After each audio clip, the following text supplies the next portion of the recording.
तर चला आजचा आपला ब्लॉग स्टार्ट झाला आहे तो म्हणजे सायंकाळचे जवळपास 5:30 होत आहे आणि आता तर तसा चायचा टाईम राहिला काही नाही. पण मी आज सकाळपासून दही तसंच डायनिंगवर ठेवलेलं, तसंच दही ते तसंच होतं, कोणीच नाही खाल्लेलं. मला वाटलं आयू किंवा यांनी खाऊन टाकेल, पण कोणीच नाही खाल्लं. तर म्हटलं चला आता माझी कामं वगैरे झाली दुपारी 12-1 वाजता आणि त्यानंतर थोडंसं आराम केल्यानंतर मग उठले, बघते तर दही तसंच होतं डायनिंगवर. तर आधी पहिले दही खाऊन घेतलं आणि चाय प्यायची भयंकर इच्छा झाली, त्याच्यामुळे म्हटलं चला आज मस्तपैकी चाय बनवूया. तर आता चाय प्यायसाठी म्हणून मी आता चाय ठेवते आणि सकाळ सायंकाळ 2 टाईम चाय हवाच, म्हणजे मला तर फार पाहिजे आवडतं खूप चायबरोबर शिळी पोळी असेल तर आणखी छान, म्हणजे एक नाश्त्याप्रमाणेच होऊन जातो. तर हा आहे सायंकाळचा टाईम. मस्तपैकी मी चाय वगैरे केला, चाय पिला आणि त्यानंतर स्वयंपाक झाला, जेवण झालं, तो दिवस गेला. हा आहे नेक्स्ट तुमचं आपलं आणखी एका नवीन ब्लॉगमध्ये. तर आज आहे संडे आणि 9 वाजले, तरी पण काही मुलं अजून उठलेली नाही. बघा मागे 9:10 होत आहे, 9 वाजून. आता मी चाय ठेवते, पोरं अजूनही झोपूनच आहे. उठा, 9 वाजले. आयो उठा, उठ ना बाबा, येऊ उठ. चला पाणी प्यायला.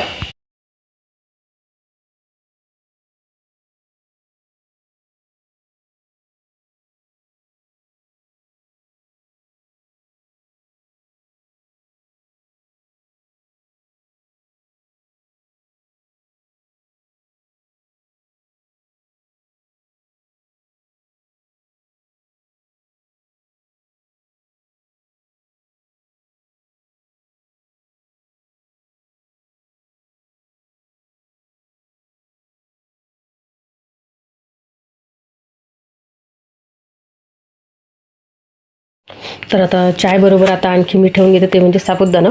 तर साबुदाणा बनवते त्याआधी, म्हणजे रात्रभर तर भिजवून ठेवला आणि आता सकाळी बनणार आहे. तर याची रेसिपी मी आधीच्या व्हिडिओमध्ये अपलोड केली आहे, तर तुम्ही जाऊन नक्की बघा, तुम्हाला नक्की आवडेल. अगदी 4-5 साहित्यात अगदी घरच्या घरी मस्त मोकळा साबुदाणा आपण बनवला आहे. तर तुम्ही व्हिडिओ नक्की बघा. आणि त्याचबरोबर आता माझा चाय होत आहे, कारण सकाळची सुरुवात चायशिवाय होत नाही. चाहे ते 9 वाजो, 10 वाजो की 12 वाजता आपण झोपून उठो की सकाळची 4 वाजता उठो, कधीही उठो, चायशिवाय दिवस कंप्लीटच होत नाही किंवा सुरुवातच होत नाही त्या दिवसाची. एक तर सायंकाळी चाय पिल्याशिवाय कंप्लीट होत नाही आणि सकाळी झालं की चाय पिल्याशिवाय सुरुवात होत नाही, म्हणजे कोणत्याही कामाला हात लावायची इच्छा होत नाही. तर आता मी मस्तपैकी दूध ठेवलं आहे, दुधामध्ये मस्त पत्ती टाकून घेतलेली आहे. तरी मी साखर टाकलेली नाही किंवा गुळही टाकलेली नाही. तर आपण बनवणार आहोत गुळाची चाय. आणि त्याचबरोबर आता ते चाय फक्त मी आता इथे पत्ती आणि अद्रक किसून ठेवलेलं आहे, बस तेवढंच. आपण गुळाची चाय बनणार आहोत. आणि आता इथे मी साबुदाण्यासाठी 1 आलू आणि एक मिक्सरमध्ये थोडीशी शेंगदाणे आणि 2-3 मिरची छान क्रश करून घेतलेली. आणि इकडे आपला चाय होत आहे, तिकडे साबुदाण्याची तयारी होत आहे.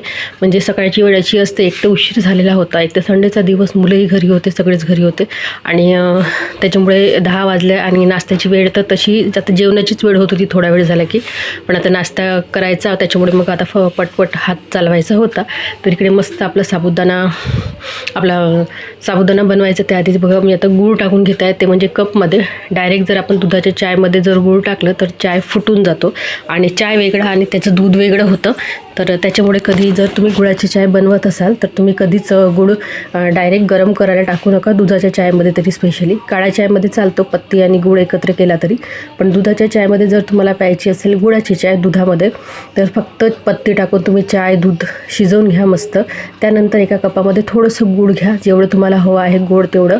आणि दोन्ही कपामध्ये मी आधी गूळ टाकलेला आणि गूळ टाकल्यानंतर मग चाय ओतत आहे. आणि चाय झाला की बस चमच्याने त्याला मिक्स करून घ्यायचं, जेणेकरून जे गूळ आहे ते कपाला खालती चिटकू नये आणि त्याचा गोडपणा म्हणजे राहावा. कधी काय होतं, कपालाच खालती चिटकून राहतं गूळ आणि मग आपण चाय प्यायला गेलो की आपल्याला तो गोड लागत नाही.